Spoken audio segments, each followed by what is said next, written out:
mayoritas sebuah penelitian tentang pesantren itu kalau temanya kepemimpinan itu selalu merujuk pada kiainya. Sangat patriarkis sekali gitu. Karena seperti dianggap kurang pas kalau seorang perempuan itu memimpin asrama putra dan putri.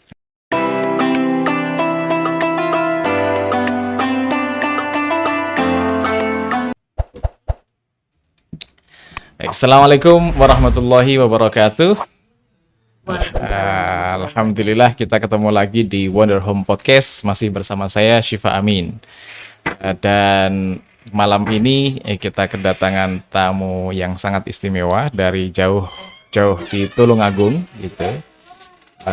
Beliau adalah, saya manggilnya Mbak atau Bu? Mbak aja.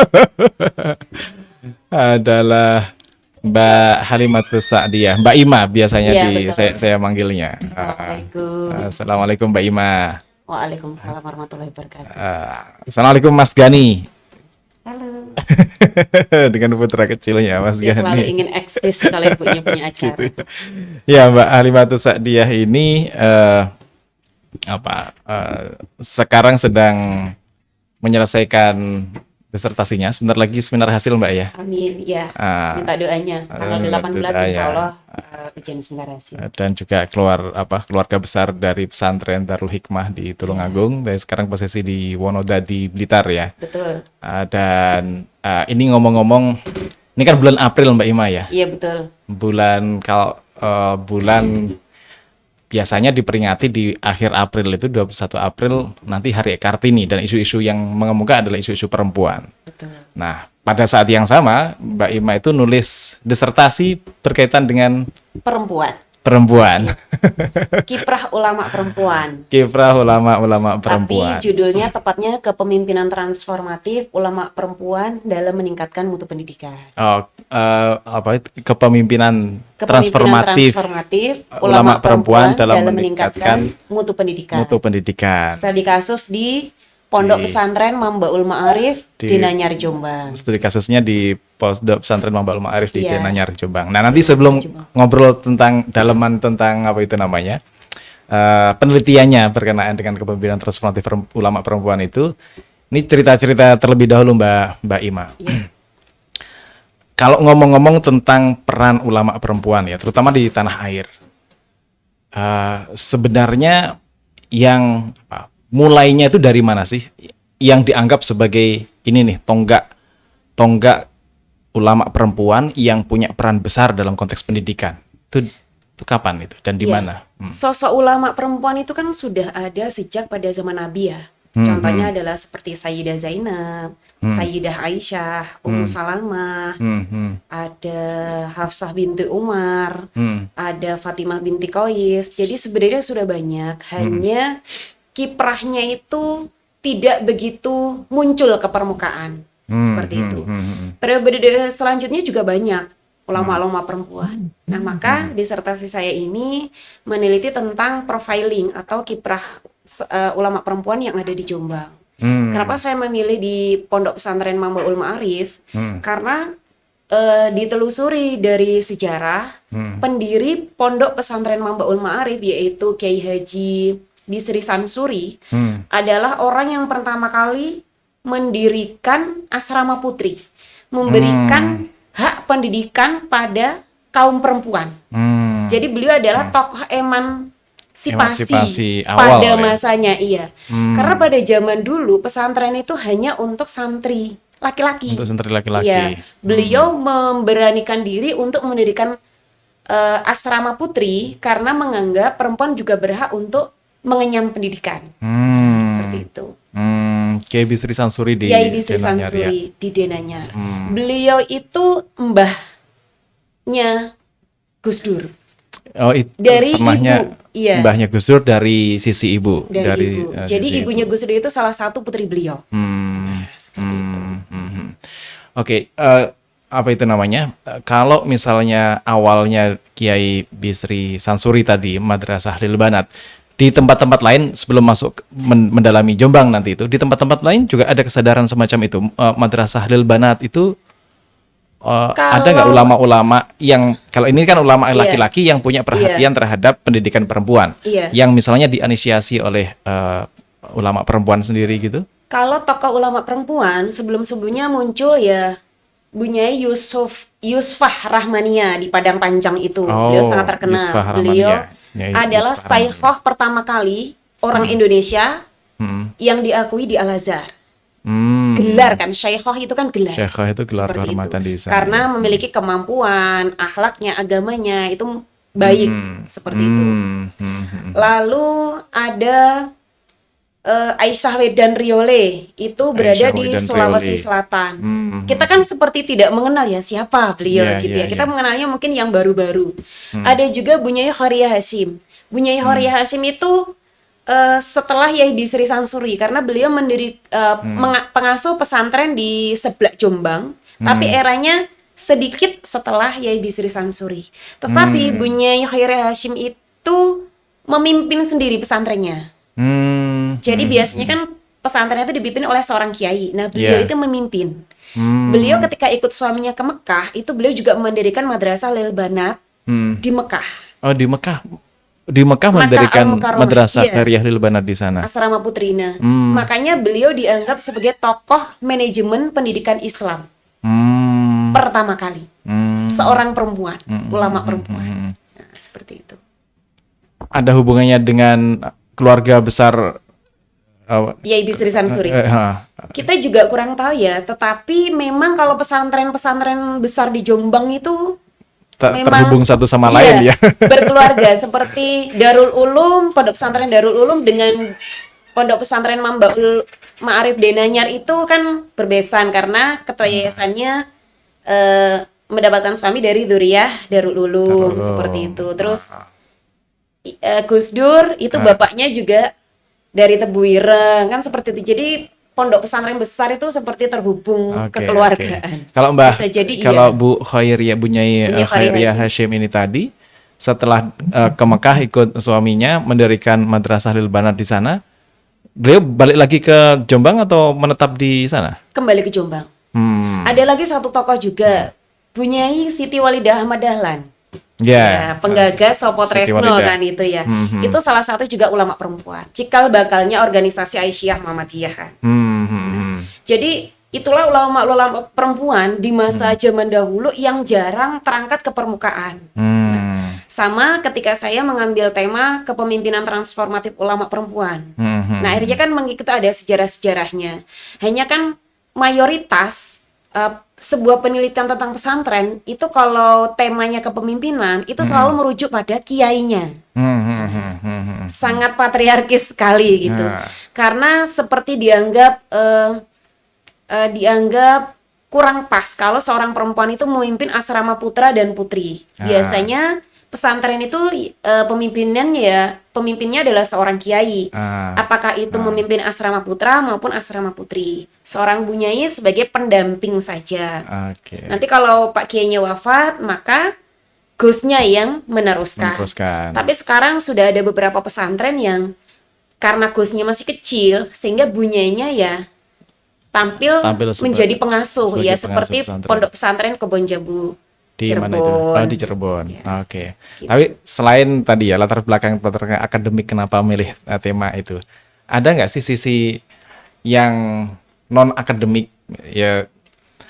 Orang tua dari Mbak Ima sendiri kan memimpin pesantren. Iya, betul. Terus kemudian banyak mas-mas juga yang menangani pesantren dan Mbak Ima juga sebagai artinya kan Bu Nyai juga di situ gitu. Ada sisi itunya juga. Adanya itu gini. Pesantren salaf itu responsif ya menerima ketika seorang perempuan masuk struktur kepengurusan yayasan misalnya. Gitu. Kalau di pesantren modern seperti pesantren saya sendiri itu kalau melihat struktur kepengurusan tidak ada satupun perempuan yang masuk di struktur kepengurusan. Tetapi ya saya tetap berkecimpung, tetap membantu, tetapi secara otoritas wewenangnya menjadi terbatasi karena tidak masuk ke struktur kepengurusan. Berbeda dengan Pondok Pesantren Mambaul Ma'arif Denanyar ini. Ketua yayasannya perempuan, sekretarisnya perempuan, bendaharanya perempuan, dan ketika masuk struktur kepengurusan hanya satu tokoh laki-laki yang masuk struktur kepengurusan itu. Beliau Pak Halim Iskandar. Pak Gus Halim Halim, Iskandar. iya. Dan itu pun sudah jarang berada di pesantren karena kan beliau sekarang menjadi menteri di Kementerian Desa kan. Jadi itu. Terus ya di Kementerian Desa itu Iya. Gus Halim Iskandar. Oke, Dan oke. sekarang yang mengurus pengembangan pesantren, misalnya perluasan aset tanah, mengurusi sampai sertifikat tanahnya, itu yang mengurus ya di bawah kepemimpinan Bu Nyai Muflihah itu Punya Muflihah ini Iya. tadi sebagai ketua yayasan sebagai ketua yayasan. di Mambalul Ma'arif Mambalul Denanyar Ma'arif ini Denanyar, tadi. betul. Yang membentuk Bu Muflihah menjadi sosok pemimpin ya ulama perempuan dengan leadership yang bagus itu dia dilatih ditempanya di mana itu? Bagaimana dia bisa memerankan diri itu? Kalau di teori The Great Man itu kan seorang pemimpin itu kan dilahirkan ya. Seorang pemimpin itu dilahirkan. Mungkin karena beliau itu memang dzurriyyah langsung ya, maksudnya dari garis Yai Bisri Sansuri, sehingga sejak lahir mungkin sudah menjadi kaderisasi, kader pondok gitu ya. Dan beliau itu juga menjadi pengasuh salah satu unit di asrama Pondok Pesantren Darul Ulum Peterongan Jombang. Karena suami beliau kan salah satu keluarga di Pondok Pesantren Darul Ulum, juga sebagai salah satu mursyid thariqah. Dan pada saat saya dulu penelitian tesis, itu kan di Darul Ulum. Oh, tesis juga Di di Darul Ulumnya. Iya. Saya juga waktu itu masuk untuk wawancara di asrama beliau, asrama Khadijah itu. Beliau waktu itu menjabat sebagai anggota dewan. Anggota DPRD Jombang. Oh, DPRD Jombang. Nah, mungkin secara secara banyak pengalaman seperti itu loh yang menempa beliau menjadi seorang pemimpin perempuan yang hebat. Oke. Selain tadi itu secara nasab memang punya Betul. bibit yang sudah Iya. bagus, apalagi ditempa oleh lingkungan, oleh kesempatan, oleh peluang, oleh pengalaman di lapangan, membuat Nyai Muflihah ini bisa memerankan sebagai pemimpin dan pengasuh pesantren. Syarat pemimpin di kitab Ihya Ulumuddin,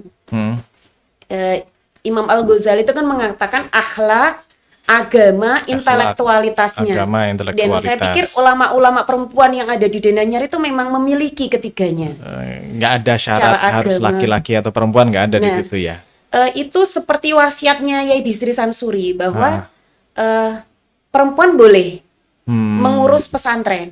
Kalau kiainya untuk membawa unit-unit asrama tetap laki-laki, Yai Salaf, tetapi tetap memberikan kesempatan pada perempuan untuk mengeksplor kemampuannya Kemampuan dirinya. dan diberikan kursi untuk memegang otoritas dan wewenangnya.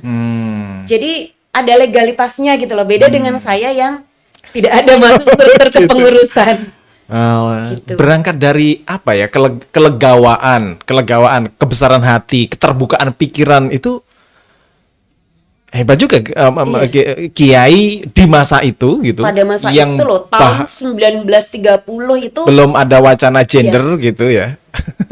pendidikan untuk perempuan aja masih diperjuangkan sama Ibu Masih kita Kartini kan. Betul. Masih jarang orang bisa mengenyam pendidikan kalau tidak orang-orang kaum elit seperti itu kan. Dan Yai Bisri Sansuri membuka kesempatan selebar-lebarnya pada kaum perempuan kalau ingin masuk pesantren. Karena pada masanya itu pesantren itu ya satu-satunya lembaga pendidikan pada masa Lembaga itu. pendidikan, Karena sistem pendidikan klasikal itu kan bawaannya kolonialisme Belanda. Kolonialisme yang diadopsi Iya. oleh kebanyakan di sekolah-sekolah Muhammadiyah. Iya, betul. Kalau di tradisi pesantren ya pesantren gitu Iya. ya. Kemudian berkembang jadi Maka Cak Nur Khalis Majid kan mengatakan, andai kata kita tidak dijajah oleh Belanda, sistem pendidikan kita mungkin rata-rata pesantren. Karena bahkan beliau bilang pesantren itu adalah sistem pendidikan Indonesia yang indigenous, yang murni lahir di Indonesia, di Nusantara. Yang pribumi gitu Iya, ya. betul.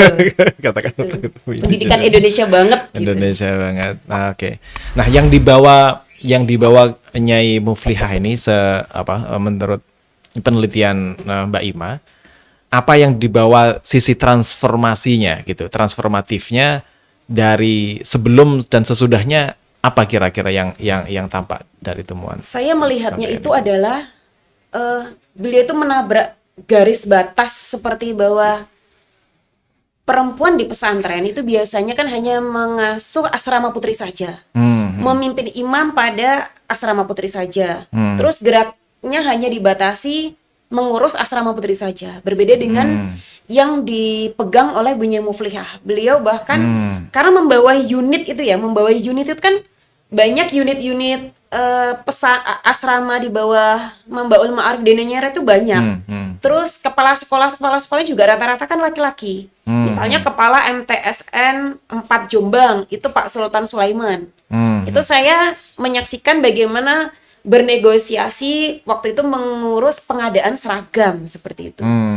Jadi mungkin yang membedakan adalah model kepemimpinannya ya. Selain karismatik, Pak Kiai juga karismatik ya. Tetapi kalau perempuan itu sisi feminimnya itu mendominasi, lemah lembutnya. Terus kalau bahasa Jawanya tuh ampreh rukune kayak gitu. Jadi cara negosiasi harmoni ya. Iya betul, harmoni gitu. Menekankan sisi Kalem, harmoninya. lembut seperti itu. Meskipun tegas di poin-poin tertentu beliau juga tegas. Misalnya harus menolak ya menolak. Tetapi orientasinya itu adalah ketika mengambil keputusan, bahkan proses pengambilan keputusan itu tidak menyakiti pihak manapun gitu loh. Amre rukun ya, karena kan masih dalam satu payung pondok pesantren Mambaul Ma'arif itu kan semuanya keluarga. Gitu. Masih sepupu, Dan, ya, masih bude pakle kayak betul, gitu. Betul. Kalau nggak pinter-pinter mengelola, potensi Iya. konfliknya justru karena keluarga itu, Iya. itu kadang gampang muncul gitu ya Iya. potensi. 3 periode, satu periode itu kan 5 tahun. Ini periode ketiga itu dipimpin oleh perempuan, ketua yayasannya. Itu yang saya salut. Dan itu dari awal Bu Muflihah tadi, Bunyai Muflihah. Sebelumnya Atau ada, bukan Bunyai Muflihah, saya lupa Pareng Asmo Sinten ya, ada Oh tapi perempuan. Beliau saat ini sudah mulai sepuh. Gitu. Itu sebelum-sebelumnya ya laki-laki. Pernah Gus Dur juga memimpin sebagai ketua yayasan. Tapi artinya di pesantren tersebut tidak membatasi gerak-gerik perempuan ketika memiliki jabatan di kepengurusan, tidak dibatasi dan memberikan kelonggaran, memberikan seluas-luasnya untuk mengekspresikan potensinya seperti itu. Jadi seperti tidak ada perbedaan laki-laki dan perempuan. Yang penting ketika mumpuni, mampu, ya sudah diberikan wewenang itu. Kalau ada nggak semacam entah program-program unggulan atau karya-karya yang mungkin dirasakan oleh ya masyarakat di situ, oleh santri, oleh dalam masa kepemimpinan Bu Muflihah itu ada nggak yang tampak wah ini nih secara pendidikan kentara nih ininya prestasi dalam tanda kutip prestasinya ya meskipun bukan soal prestasi atau bukan prestasi gitu. Ya ada. Denanyar kan bangkit ya saat ini. Banyak saat ini profesor-profesor alumni Denanyar seperti di UIN Tulungagung itu Profesor Ngainun Naim, Profesor Binti Maunah, beliau itu dari Denanyar. Putranya Pak Rektor yang saat ini menjabat, Profesor Maftuin itu juga sedang mengenyam pendidikan di Denanyar. Nah di Denanyar ini ada MAPK-nya juga. Terus di Denanyar ini apa ya? Gimana ya? Kalau secara peningkatan mutu ya mungkin sekilas sama. Tetapi ketika melihat peran perempuan dan posisi perempuan di situ diistimewakan, susah loh di pesantren memberikan porsi kepemimpinan pada perempuan. Itu iya. Paling pol itu ya sekretaris, bendahara, betul nggak? Yang sangat stereotype perempuan gitu ya. Jadi seolah-olah tugas perempuan itu dikonsumsi misalnya di cateringnya atau di bendahara, di sekretaris udah bagus banget. Tetapi di sini sebagai ketua yayasan itu tidak banyak gitu yang memberikan kesempatan seperti itu. Dan ternyata memang itu adalah salah satu wasiat dari Kiai Haji Bisri Sansuri. Dari awal ya. Dan memang per hari ini dzurriyyah beliau itu memang mayoritas perempuan. Cucu cicitnya itu rata-rata perempuan. Ada salah satu dzurriyyah Yai Bisri Sansuri, cicitnya yang berada di Tulungagung, itu juga mendirikan pesantren. Pengasuh. Beliau adalah Ning Hilya Ulinaja. Dan Ning Hilya suaminya Gus Husnul Haq. Jadi suaminya itu dosen di UIN 1 Tulungagung. Ning Hilya ini juga dosen, tetapi lebih gerak-geriknya tuh lebih kiprahnya itu lebih luas gitu loh dalam membangun pesantren. Dan pesantrennya tuh nggak hanya Lil Banat, Lil Banin juga, Iya, untuk Lil laki Banin. perempuan juga. Betul. Oke. Masih muda, belum genap 30 beliau, tetapi mendirikan pesantren di tempat yang kecil dan perkembangannya termasuk pesat. Baru setahun setengah COVID ini kok beliau membangun pertama kali peletakan batu. Sekarang sudah proses bangunan lantai 2. Namanya juga masih di bawah naungan Mambaul Ma'arif di Nanyar Jombang. Nanyar. Apa itu namanya? Semacam filial atau cabang atau Iya, punya iya. afiliasi dengan Mambaul Ma'arif dan Nanyar Di Jombang. Betul. Oke, ya mungkin hasilnya gini, apa? Itu kan hasil dari pendidikan tadi itu, pendidikan Lil Banat, artinya Iya. santri perempuan juga mendapatkan porsi kesempatan pendidikan yang sama dengan laki-laki. Dan sekarang apalagi akses pendidikan untuk perempuan, untuk santriwati itu kan pesantren di mana-mana gitu. Iya. Begitu mereka selesai, tantangannya adalah ketika mereka balik ke pesantrennya masing-masing atau ke komunitasnya masing-masing. Kalau mereka perempuan itu sudah dinilai rendah terlebih dahulu oleh kebanyakan orang gitu. Mampu nggak sih untuk menjalankan pesantren, untuk mendirikan pesantren gitu? Iya. Kira-kira gimana menjawab tantangan semacam itu dengan banyaknya santriwati yang lulusan santriwati? Kalau saya melihat ya, di Pondok Pesantren Mambaul Ma'arif di Nanyar Jombang itu, bunyai-bunyainya selain menjadi pengasuh asrama, itu beliau juga masih aktif di organisasi masyarakat loh. Di Fatayat, di RMI, Robito Maat Islamiyah. Dan ketika beliau seperti Ning Azah ya, Ning Azah itu salah satu pengasuh pesantren, tepatnya di Sunan Bonang, pondok tahfidnya di Denanyar. Itu beliau tuh di situ ya bunyai, ya wis diugemi gitu ya, ditakdimi oleh santri-santrinya. Ketika beliau keluar di luar pondok, beliau bahkan menjadi panitia biasa. Yang waktu itu ketika saya ikut sebuah acara di Pondok Pesantren Syekhona Khalil Bangkalan, kita pernah di satu forum acara, beliau salah satu panitianya. Itu yang keliling mintain tanda tangan peserta satu-satu loh. Seorang bunyai besar loh itu, masih muda. Terus aktif di organisasi masyarakatnya tuh juga beliau maksudnya tuh tidak gengsi, tidak sok eksklusif. mentar-mentar Iya, betul. punya darah biru gitu ya. Seperti itu yang saya salut. Mungkin dari situ ya beliau itu ditempa jiwa leadershipnya, kepemimpinannya. Karena benar-benar siap memimpin dan siap dipimpin. Beliau ketika jadi anggota biasa, jadi panitia biasa, bukan ketua panitia, beliau juga siap nungguin peserta untuk tanda tangan, daftar hadir, memastikan konsumsinya itu dapat semuanya. Terus sarana prasarana untuk sebuah acara itu misalnya kursinya kurang, itu beliau itu yang menghandle. Saya menyaksikan langsung itu, wah luar biasa. Siapa itu tadi? Ning Azah, masih Ning muda Azah, beliau. Ya? Ning Hilya di Pondok Pesantren Denanyar itu yang muda-muda itu sudah diberi kesempatan juga, baik laki-laki maupun perempuan. Nah karena memang mayoritas perempuan, itu benar-benar tidak dibatasi beliau-beliau berekspresi. Perannya ya. Tapi juga penting itu tadi, apa itu namanya? Kadang orang itu merasa siap selalu sekedar untuk memimpin saja. Iya. Ketika tidak siap untuk dipimpin. Itu susah loh menjadi follower itu. Betul. Untuk menurunkan egonya itu bukan perkara mudah itu. Iya. Betul itu. Dan di situ saya menyaksikan, masya Allah, ini bunyai besar. Waktu di sebuah acara saya belum kenal betul dengan beliau. Saya sowan di situ, saya ngobrol sedikit kalau saya mau penelitian di pondok pesantren beliau. Tapi ketika saya hadir di pesantrennya, wah luar biasa. Ini ternyata yang saya kenal bukan orang sembarangan. Jadi saya dikasih tempat menginap di kediamannya, dikenalkan dengan informan yang saya butuhkan, seperti itu. Waktu itu juga ketika ada rekrutmen tenaga pendidik di Denanyar, waktu itu guru BK dan guru mata pelajaran apa gitu, itu beliau yang, karena beliau di bidang pendidikannya, beliau yang menginterview. Dari situ saya mikir, tenaganya kan masih muda ya, karena belum 35 sepertinya Ning Azah ini. Itu tuh selain memberikan kesempatan pada perempuan, tetapi juga memberikan kesempatan pada kaum muda di Denanyar itu. Itu yang keren itu di situ. Karena biasanya pesantren itu sangat takdim pada yang lebih sepuh kan, ya lebih senior. Jadi senioritas itu biasanya sangat diterapkan di pola kepemimpinan pesantren. Tapi di Denanyar itu yang muda itu juga tetap dikasih dikasih diangkat kesempatan. gitu ya. Nah, itu mungkin sebagai bentuk kaderisasi. Mungkin itu juga selain teori the great man tadi bahwa pemimpin dilahirkan, tapi lingkungan itu juga membentuk, menempa, Iya. memunculkan jiwa leadership-nya. Leadershipnya, betul. Apalagi untuk menghadapi tantangan-tantangan digital, teknologi Iya, segala macam betul. ini yang tanggap, yang cepat beradaptasi kan biasanya loh. Mestinya Iya. asumsinya adalah yang Yang muda-muda muda, gitu. betul, itu betul sekali. Tadi Mbak Ima juga nyinggung ini ya.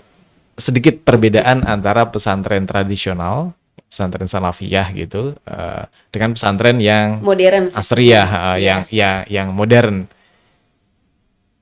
Sejauh mana bedanya? Atau gini, ada juga nggak preseden atau contoh di lingkungan pesantren modern yang semacam Denanyar ini? Ada di Kebon Jambu Cirebon ya. Kebon Jambu. Bunyai Lilik Nur Khalidah itu, bunyainya Purwasri, Al Hikmah Purwasri itu perempuan, suaminya Seto, beliau yang memimpin juga. Itu. Jadi pesantren salaf itu yang terkenal kan sistem tradisionalnya ya. Sistem pendidikannya masih memakai kitab kuning, balah kitab, masih sorogan kayak gitu. Tetapi secara pemikiran itu modern karena beliau memberikan kesempatan pada perempuan untuk memimpin, pada kaum muda untuk memimpin. Nah, seperti itu. Itu yang menarik ketika kita mempelajari dunia pesantren salafi. Oh gitu ya. Artinya secara pemikiran yang tadi terbuka, terus Iya. kemudian menerima hal-hal yang baru juga. Betul. Gitu ya. Oh gitu. Oke, makasih Mbak Ima pencerahannya. Ini ngomong-ngomong kapan ini siap untuk seminar hasilnya ini? Doa restunya tanggal 18 semoga. Ya targetnya semester ini bisa selesai ya biar tidak molor-molor karena sudah banyak pekerjaan yang iya. menanti. Biar ganti gitu loh. Betul. Move Ya, on. apa selain kan sudah diendapkan lama, sekali-kali kayak gini kan perlu ditumpahkan juga, Iya, dilepeh betul. sedikit-sedikit gitu. Sedikit-sedikit. Saya merasa senang sekali di sini. Oke, Ini pengalaman makasih. pertama soalnya. Biasanya kan diundangnya di radio. Ya, salah.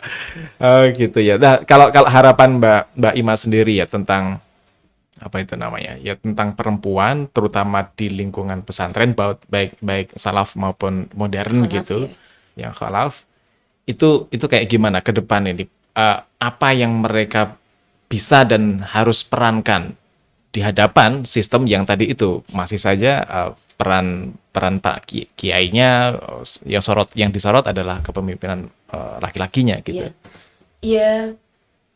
Bahwa laki-laki dan perempuan itu bisa memimpin. Bisa, Mungkin dua-duanya. memang ada pos-pos tertentu ya di mana perempuan bisa lebih leluasa.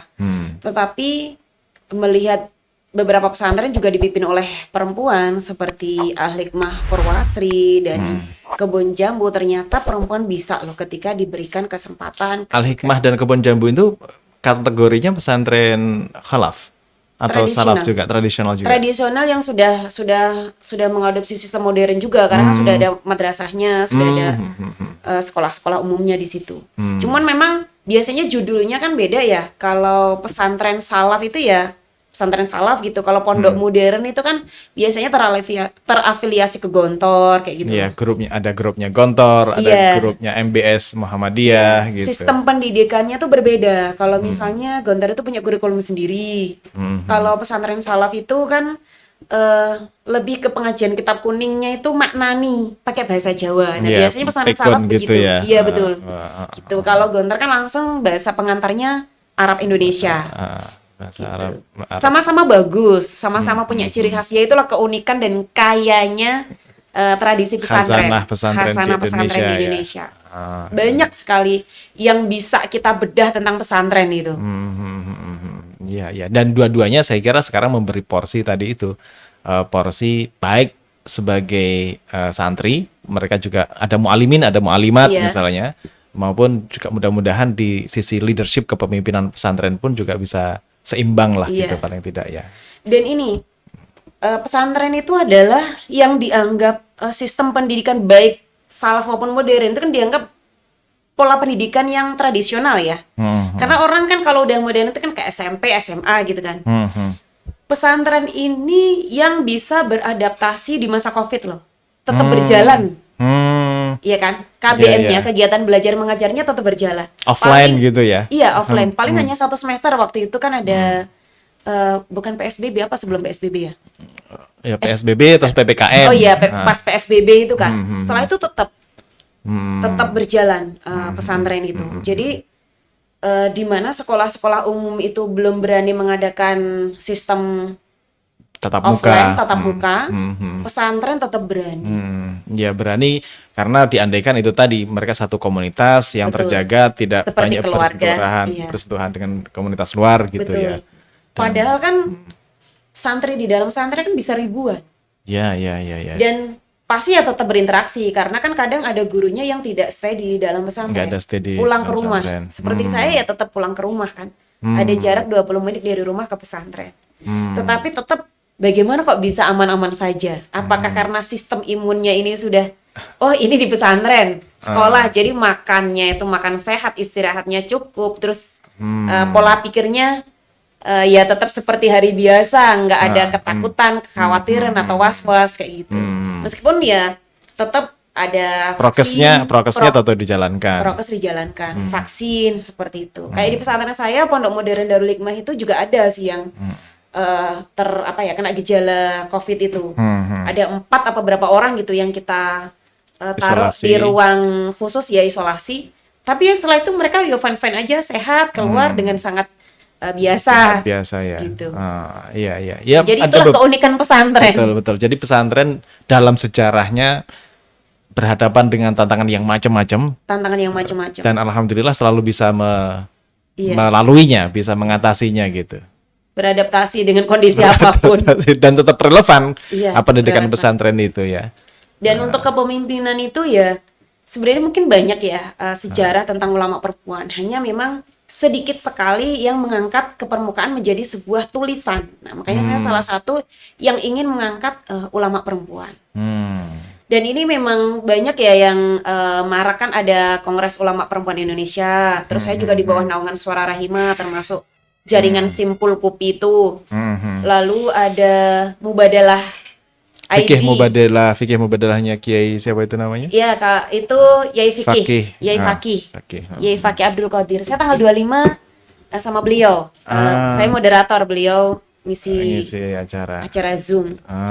Saya baca bukunya Iya, menarik. Kesalingan itu kan ya. Iya. Mubadalah artinya apa itu namanya ketika membaca teks suci, kitab suci, teks keagamaan, meskipun itu satu gender, tidak bisa dibaca satu gender saja, tapi Iya, juga betul. mesti dibaca secara tadi kesalingan, resiprokal, bahwa betul. kedua-duanya berlaku. Ada timbal balik saling timbal balik. mendukung. Makanya ketika saya pernah bertanya pada Bu Nyai, panjenengan itu kan aktif sekali ya. Makasih. Apa? Ini ada Misugaru Wah, Latte Misugaru Latte, dari produk dari- Teras Kopi Baca. Wonder Wonder Monggo. Home Library ini spesial ini. Puasa-puasa enak banget menikmati. Ini yang kalau yang menyaksikan jangan ini ya. Kita take-nya malam soalnya ini. Boleh kalau mau menyicipi datang ke sini nih. Di jalan apa ini, Mas? Jalan Randu 17 di Ya, di ada Gamping. perpustakaannya jadi bisa belajar di sini. Nah, Gitu ya. Kepemimpinan perempuan saya pernah tanya, Bu Nyai, bagaimana membagi waktu? Bagaimana terkait beban ganda sebagai membagi pekerjaan domestik dan di ruang publik, privat dan publik. Beliau bilang, ya nggak ada masalah. Kadang ketika yang jemput anak, suami ya suami. Ketika masak kan sudah ada mbaknya. Segala sesuatu itu fokus pada solusi. Misalnya kita nggak karena lebih prioritas dan lebih dipentingkan untuk ngopeni umat paribasannya.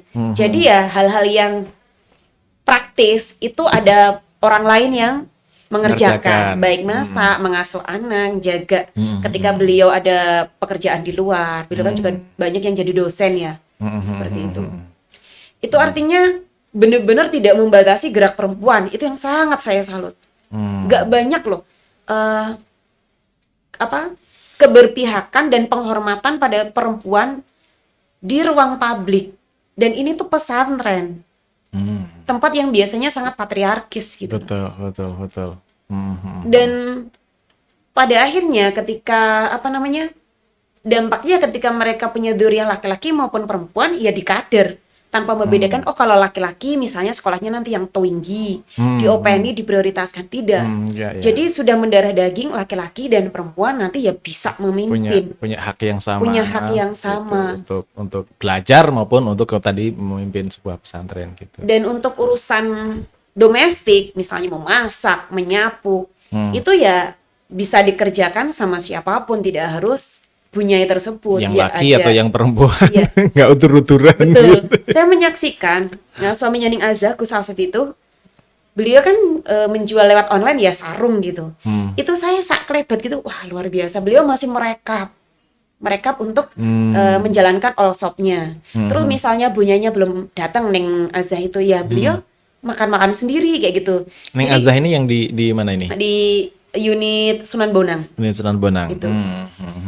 Saya pikir Bunyai Muflihah, meskipun saya tidak menyaksikan langsung ya, karena saya tidak menginap di kediaman beliau. Saya pikir juga hal yang sama berlaku juga, karena beliau dari 10 tahun yang lalu ketika masih menjadi DPRD pasti juga mengalami hal yang sama. Betul. Ketika membagi Peran publik dan privat peran publik domestiknya. dan ya domestiknya. Ketika saya berkunjung sowan waktu itu ya beliau tetap seperti menghandle urusan rumah tangga juga tetap gitu. Makanya putra putri beliau juga pendidikannya juga tinggi gitu. Ada yang jadi dokter kayak gitu. Wah, luar biasa ya. Inspirasi dari Madrasah Madrasah Ula itu juga diterapkan. Meskipun ya. itu masih ini ya, masih ada perdebatan. Karena kalau Madrasah Ula berarti hanya dibebankan pengasuhan itu pada pihak ibu saja. Artinya saya pikir Nadoman ini tuh sudah waktunya untuk reinterpretasi teks ya. Betul. Iya, karena tetap ya qiraahnya harus mubadalah tadi qiraahnya itu. harus mubadalah. Itu adalah parents gitu, Betul, orang parents. tua gitu. Ya bapak, keluarga. ya ibu, karena keduanya itu saling mendukung. Saling mendukung. Untuk dibutuhkan di pengasuhan anak. Betul ya, ketika peran publik diperankan oleh banyak dari sisi ibunya gitu, mesti ada yang penjaga gawang rumahnya juga gitu. Iya. Yang ya itu saling mengerti antar keduanya gitu. Pada akhirnya ketika belajar tentang qiraah mubadalah, saya terjun di lapangan di Pondok Pesantren Mambaul Ma'arif di Nanyar Jombang itu. Oh, ini loh realitanya. Faktanya qiraah mubadalah itu diterapkan. Nah, mungkin nanti kalau pulang saya ingin berkunjung lah ke Al-Hikmah Perwasri, karena kan saya belum banyak mendapatkan data dari situ ya. Ingin melihat perbedaannya gitu. Kalau pesantren sebelah itu saya belum ke sana, tapi duriyahnya itu kan sedang pendidikan di sini. Di bukan pusat studi wanita, S2 tentang di UIN atau di UIN UGM? Sunan Kalijaga. Tentang studi perempuan. Ada pusat studi perempuan, Iya, pusat studi wanita ada PSW. Iya itu. Itu Mbak Krisnawati itu cicitnya Bunyai Khairiyah Hasyim. Itu saya juga membedah. Ternyata memang perempuannya juga sama, harus mengenyam pendidikan yang setinggi-tingginya. Mbak Emma kan di sini sama putrinya. Beliau ambil S2 sama putrinya. Masih antar jemput sekolah sambil pendidikan S2. Saya tanya, suami di mana? Suami di Jombang karena ngasuh pesantren. Oh gitu. Ya. Artinya kan dibebaskan terkait bahwa urusan domestik ini yang masak, yang nyuci harus istri itu nggak berlaku. Perempuan memiliki hak yang sama untuk mengambil pendidikan meskipun sudah menikah gitu. Ya. Dan itu juga dipraktekkan oleh penulisnya sendiri, peneliti sendiri gitu ya. Kan keren gitu ya. Gitu ya. Oke, makasih banyak ya. Sama-sama, main-main Pak. ke Terima Jogja. kasih juga. Pada akhirnya kita ketemu. Akhirnya ketemu, sudah lama, sudah berapa kali lebaran gak ketemu. Iya, betul. Oke deh, gitu obrolan ada sedikit sisi reuninya dengan Mbak Iwan tadi, tapi banyak pencerahan tentang tadi itu, tentang kepemimpinan ulama perempuan ya, terutama di lingkungan pesantren yang ternyata membawa dampak, membawa pengaruh yang luar biasa positif begitu ya. Dan mudah-mudahan bermanfaat untuk pemirsa semuanya, dan kita ketemu di lain kesempatan. Assalamualaikum warahmatullahi wabarakatuh. Waalaikumsalam.